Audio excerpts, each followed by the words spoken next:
Today in front of me Nokia T20, and I'll show you all box accessories with which device comes. So first we'll just check our box. Here we have nothing, a lot of paperwork here. Here we get also the SIM tool for SIM card and to CD card, I think. Here also is empty, and here we get also the wallpaper.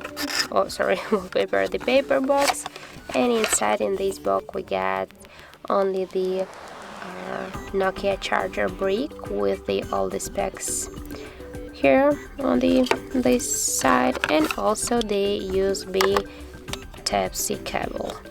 So that's how it looks. Thank you guys for watching, and if you found this video helpful, don't forget to leave a like, comment and to subscribe our channel.